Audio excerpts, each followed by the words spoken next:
You are listening to Light Up Your Worth with Breakthrough Catalyst Coach Debbie McAllister as we talk about money consciousness, mindset, and raising our vibrations. She believes that when you own your own worth, the light shines through you with abundance. Each week, she will provide resources to guide you into greater abundance and more freedom while disconnecting from the scarcity mindset. This podcast is here to provide engaging and heart-centered conversations that offer so much worth, they'll motivate you and light up your worth. Hi, and welcome back. This is Debbie, and this is Light Up Your Worth podcast. I am so excited to bring you my guest this week and next. This is a part one of a two-part series with my guest, Michelle Rios. And we are going to be taking a look at how society expectations influence our belief systems and restrict our being authentic. And she's going to be sharing in a very candid conversations about this all too common narrative, exploring the adverse impacts of relentless hustle and underlining the importance of nurturing our authentic self. I cannot wait for you to meet Michelle as we break this podcast episode up into two episodes. So stay tuned. Let's jump on in. Hello, this is Debbie McAllister, and this is Light Up Your Worth. I am so excited to bring you my friend, Michelle. Michelle is connected to me through a really true, authentic heart-to-heart soul connection, and I cannot wait for you to introduce you to her. She is a sought-after speaker, podcaster, mentor, and soon-to-be author. After more than a 25-year award-winning career as a communication leader and a corporate executive, Michelle took a leap of faith and followed her heart to pursue her calling to inspire others to step into their authenticity and become what they were always meant to be, the most extraordinary versions of themselves in life and business. She has coached CEOs and individuals alike to optimize their performance, enhance team engagement, and live their best lives. Her latest role is the host of Live Your Extraordinary Life podcast. When not public speaking, podcasting, or traveling with family and friends to experience new places around the world, Michelle enjoys spending time at home in Northern Virginia with her husband, 16-year-old son, and her two Great Pyrenees. Welcome, Michelle. Thank you so much for having me on, Debbie. I'm excited to be here. You meet people in your life in this journey. And when you come together and you meet what I call like a soul sister, a soul connection, and you are that for me. You just light me up. I receive that. I feel the same way. Why I'm highlighting it is I truly believe when women connect at this authentic level in our souls, in our heart, we're raw, we're vulnerable, we're intelligent, and we're showing up so empowered with our own self and owning our own worth. You meet that in somebody else who reflects that back to you both ways, that it just really shines this bigger light and bigger light. You do that by simply showing up on who you are today. Oh, thank you so much. I feel like what you just said just raises the entire vibration of the room. I don't think we start out that way, though. As we come up, as you came up, as I've come up in the career, you have to step more into that masculine energy with that whole grind and hustle, which taught us a lot of things. Oh, yeah. What did you learn in that part of your experience on this journey versus where we are now? It's interesting, Debbie, because I think for probably the first 40 years of my life were all dominated by the whole grind and hustle and what I would consider a much more most of the times toxic masculinity and alpha behavior because that's what society rewards, right? A few years of starting school, very young, I recognized achievement, external achievement. That's what was going to be rewarded. That was the behavior. That's what was expected. And so I was going to win. I would do whatever to win, which I think when you're young and you're absorbing like a sponge, it's probably okay. But when you start to feel the imbalance, like it's starting to have a negative impact on your mental health, it's starting to have an impact on your actual physical health, that's when we've got to step back and say, is this really serving me? Is this how I want to show up? And that for me, probably the first time in my life that I really recognized the imbalance was in my 20s. And I found myself winning. I had done really well in school. I had been recruited in during a recession into a consulting job in Washington, D.C., away from my small town in Maine. And I was going 90 miles an hour. I got into graduate school and I was on a scholarship and I was still working full time. I just kept doing more and more to fill a void that I felt deep inside me, and thought the more I achieve at the other end of this, there's got to be some happiness. And it wasn't that I wasn't enjoying some of my time. I had friends, I was going out, I was doing things. I enjoyed even the achievement portion, but it was fleeting. It wasn't that type of joy that really sustains and fulfills you. So I hit a complete wall right around 26. And I found myself in my one-bedroom apartment in Washington, D.C., looking out the window, overwhelmed by how exhausted and depleted and burnt out I had become because of this grind and hustle mentality that I had adopted as this is the way you have to be. If you want to do well in life and if you want to get to a place where you're going to be happy, then you got to win. And in order to win, you got to grind and hustle. And I had been grinding and hustle since 6 years old. And here I was 20 years later, really burnt out. If I really to put a fine point on it, and I found myself looking out of a picture window of my apartment going, I'm so exhausted. I'm so depleted. I'm so depressed. I don't even want to deal with my day because there's just so much going on. And it was just getting to be too much. I was literally daydreaming of just jumping out the window.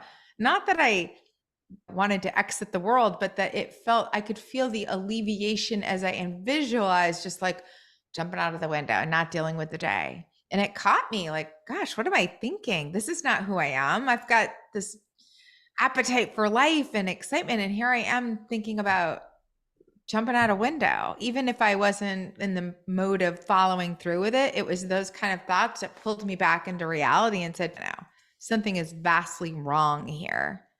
And it really took stepping back and coming to grips with that mode of behavior and lifestyle of go was costing me. And I had become so disconnected from who I was at the most authentic. I couldn't even tell you what I liked, what I enjoyed, who I was. I was still in this pursuit and achieve. I'm young. This is when you're supposed to grind and hustle, keep going. I rose up despite the fact that on the external appearances, I was the it girl. I had it all going on. I was dying 1,000 deaths inside of loneliness, despite the fact that I was surrounded by people and feeling completely disconnected from myself. I didn't even know who I was. And that was probably the first moment of realizing maybe grind and hustle isn't all that's made up to be. And maybe there's a different way of being. How do I feel more connected? What is that going to look like? How is that differ?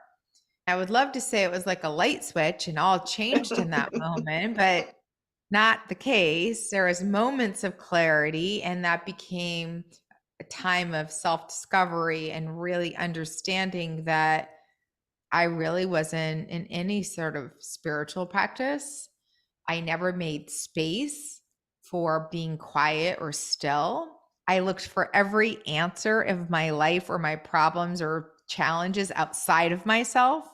I had literally undermined my own ability to feel truly worthy by myself without the accolades, without all the awards, without all of the promotions, if you stripped all of that away, I felt like I was nobody. And so that was when the work started. Like when you realize, what if it could go all away? Then where do we start? And recognizing I need to spend more time cultivating a practice to bring me to authenticity. And that's been decades and decades in evolution to where I can get to today and say, I get it. Like really moving forward in life for me at this stage with the ability to do some Monday morning quarterbacking, I recognize that a lot of my really being at a place of growth and at a place of true peace has come by being still, not rushing to find the answers outside of me, but being still and waiting for the answers to come up through me by saying things like, I surrender and I'm going to wait until the answers come to me. Because we have the answers in us, but because of the feelings of lack of self-worth, we don't think that those things that come up are valid because often they're counterintuitive, right? They're counterculture. And when they're counterculture and you want to fit in, you dismiss those things. And I think as we get older and we're willing to stand up and accept counterculture as perhaps being the wisdom that we have and deep in our DNA as spiritual beings, and you recognize, oh no, wait, that's the wisdom, that intuitive feeling or thought that came up for me that might be counterculture, but feels so aligned, is the next step. That is the wisdom. And that didn't come from a book. And that didn't come from a promotion. That came from within. And that's that divine energy that's flowing in all of us. I think most of us spend a portion of our life, if we're lucky, recognizing that we need to unlearn some of the things that are layered on us as children and young adults, as societal expectations and ways of being, and try to go back and remember to that time. Usually it's in that 0 to 6 time frame when we were most free, most joyous, most in a state of creativity, because we were in that spiritual being walk still from the time we entered. That time, they've proven it over and over with science, that 0 to 6, we're in the theta brain state. We're in that state of where we're building our beliefs, where we're absorbing everything that we hear, we sense, we feel. That's what gets crystallized into our subconscious brain to move us forward with our beliefs. We're picking up all of those clues. What's so amazing when you look at that, you can go back, you go back and you look at your pictures between 0 and 6, our smiles, the play that we have. It is somewhere around the 7 that we start, you look at the pictures and maybe the smile doesn't seem so authentic. Maybe it's more about, is your hair curled right? Or what outfit are you wearing? You don't care when you're 4. No, there's some things that happen for some kids. It's just atrocious and it kills the spirit pretty early. But for those of us that had quote unquote normal childhoods, for whatever that means, I think you're right. Like you have this sense of just freedom until it all gets absorbed. There's a certain way of being. Society expects us to show up a certain way and stand in the line a certain way. And so the creativity gets curtailed and the freedom gets curtailed and the spirituality gets connected further from it. And all of these things work on us. And then as adults, if you're lucky, if you get to a place where you realize, well, wait, there's some stuff that's actually not authentic. I've been carrying around for a really long time. I'm in there, but I got to let go of a lot of these limiting beliefs and free myself from this. There's this saying that said, someone asked Michelangelo, how did he come up with David? And he said, it was easy. I just chipped away of everything that wasn't David. And I think that's what we do, right? So we are each in and of our own right masterpieces. And what happens as we become adults is this need to really chip away at everything that's not your authentic being, not your most truest self, so that you can show up to be all that you're meant to be and achieve. Hopefully you learn it at a time where then, regardless whether you're 40, 50, 60, 70, 80, you can do something with your time from your most authentic space, because it's never too late. We all have our own light to shine, and we're all here to shine it in our own unique way. The problem is this idea of conformity to society's standards dims everyone's light, because we're all trying to be something we're not truly. We're all unique, and we've got to let that authenticity come through. And that's really the journey. If you spend that time, you get to a place where you're like, I recognize the importance of owning that part that's truest to me.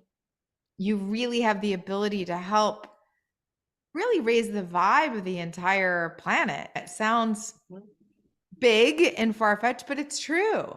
The really saddest part is when you ask, in fact, there's been many studies, and there are books out there as well, about palliative nurses who have spent time with those people that are on their deathbed. The biggest regret of the folks that are dying is that they did not live life to their fullest. They didn't live life to their truest sense of self, that they lived somebody else's life. They did what was expected, and they never realized that part of them that they knew they were meant to be. They knew they were meant for more than what they were living, but they never got there because they were afraid to break out from the mold. What a sad state to be able to recognize that we have an opportunity to recognize, like, you don't want to get to your deathbed and say, God, my biggest regret is I never was my truest self. I always showed up doing what was expected. I always did something even though it didn't feel aligned or authentic, because I didn't want to hurt people's feelings or I wanted to please everyone, but I did it at the cost of not being true to myself. I never became all that I could have been. That's what we're trying to be like, no, this is the moment of awakening. Once you recognize that, it becomes much easier to say, I've got to work on removing the blocks that are preventing me from showing up in my most authentic state. Because my gift to the world is to be me fully. Yes. Owning all of that, all of our experiences, our mishaps, our learning experiences. Some people might call them mistakes. I don't think that we make mistakes. We're able to realize, why did I make that decision, instead of even putting it out on, this person did that to me, this person did this to me. Life truly does happen for us. And realizing that I did make that decision out of not wanting to hurt somebody else's feelings. Look, we talk about, can you really fail in life? I think the only failure in life is to get to the end of it and have lots of regrets. That's, to me, sadly, the ultimate failure, if you will. All the other times when you fall, a relationship doesn't work out, you quote unquote lose or what have you, are moments of learning about ourselves. I think the moment you realize you're not here to change anyone else, you're here to work on yourself. And your job is to bring your highest frequency forward, to become the most authentic state of your being, is your full-time job. That is your role. Because when you do that, when you step into your full authenticity, you're able to bring the light. When you shed your light, you give permission to the next person to bring their light. And you bring that permission to the next person to bring their light. That's how we raise the vibe, right? That's how we start to change the world. Not because we're changing someone else or we're fighting against this or we're against that, but because we spend the time working on ourselves and guiding others. You and I talked about the importance of, if you're able to do that with yourself, give the gift to someone else of holding the space while they work on themselves. We don't need to tell anybody what to do. We don't need to give the answers to someone else, because you don't have the answers for someone else. You only have the answers for yourself. Mm. And so what you can do is hold the space for others as they go on that journey of finding their answers. Michelle, how do you realize if you're having a day? How do you know when you have fallen out of your own alignment of being able to stay in that flow state, balanced of the feminine and the masculine energies? What do you ask yourself to move you back into where you should be, your own flow? How do you manage that for yourself? For me, it's a very obvious when I'm out of alignment. And look, the reality is I probably fall out of alignment many times a week, and I have to put myself back on track, because when you get too busy, when you don't have enough space, when you're not sticking to, for me, and I said you, I should really say me, when I'm not sticking to routines that help keep me aligned, I quickly can come unraveled, and I start to act from a place of my head versus my heart. When it doesn't feel aligned, it will literally feel like resistance in my body. A discomfort physically manifests in my own being. So I know very quickly when I'm operating from my headspace. Then the question becomes, do I have the wherewithal and will I give myself the grace to say, oh, I'm operating from my headspace. I'm starting to feel the hustle and grind. I know this isn't healthy and this isn't my best way of creating. Will I give myself the space to say, I need to step away, or I need to say no and create better boundaries in order to get back in alignment? For me, usually within a few hours, or at least within a day. Sometimes it goes longer. Sometimes you're in a funk and you just Mhm. can't get out of your own way. Yeah. But I think the more time you are in a state of self-awareness, at least for me, the greater self-awareness I am in, the less time I spend out of alignment. I probably went through years previously, my younger version of me, very worried about what everyone else thought, very much wanting to fit in, very much wanting to be accepted and recognized and please people, and all of those things that I look for outside of myself for validation and worth. I probably spent decades out of alignment. Now I'm in a place where I'm grateful to say I spent hours out of alignment, and then I can get back on track. Maybe a day, Mm. maybe even a week. Sometimes you're not feeling well, it can happen, but you don't want to stay there. Once you're in that state of self-awareness, you spend any amount of time in alignment, you feel it. Mhm. I'm out of alignment. I got to get back to what I know to do. Mhm. I know it's because I had too much on my plate. Usually that's the driver for me. Mhm. A place of excitement and wanting to take things on. If I don't make space for downtime, if I'm just jam-packed back to back, it's easy to become unaligned. But it's also easy to get back on track when you recognize that. I personally have up on my bathroom window my top needs. I've outlined them and I can look at that as a trigger. I want to make sure too that I highlight for people who are listening is that we're not talking about that toxic positivity that's still unauthentic, where you're just pretending to feel that way. I do find that when we are in those little mini funks, whether it's a couple hours or it's a day, maybe you're sick in bed, that we have to allow those moments because you don't see the light without some of the dark, and that it's showing you something that you may need to now look at and to not Yeah. gloss over it, to keep chipping away, like to your Michelangelo example, is there's something else I need to chip away at. Maybe there's another belief that is now given me this gift of showing up.